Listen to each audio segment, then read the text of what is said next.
Своєї бабулі, яка жила в Добрижському районі Житомирської області, це зона Чернобыля, вёска давно отселена, давно уже там тільки могилки зостались, які люди какой-то ездят, доглядают.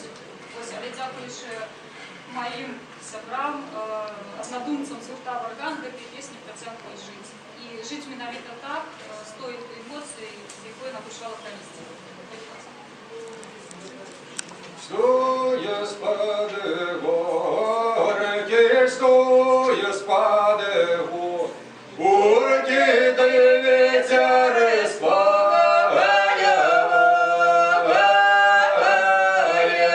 дивиться респає.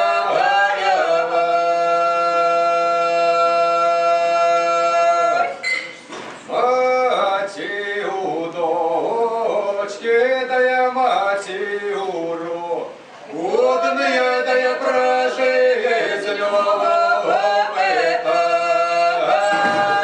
питає, де прожить з нього питає.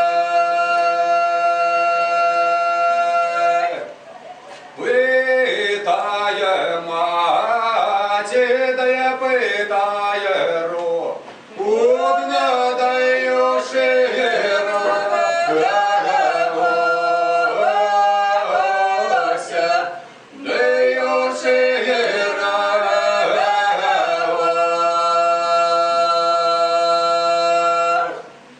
ширия ягу, чи дає ширия гу, ось дає на морі.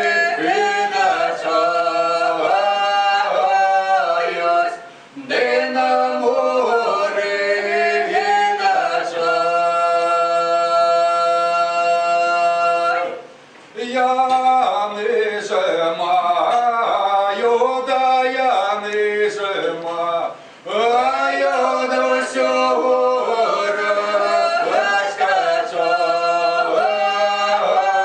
розкачаюсь, до сього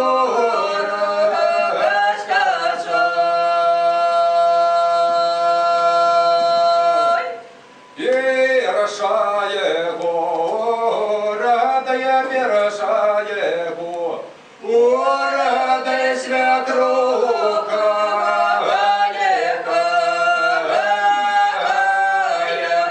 де святруха лікає.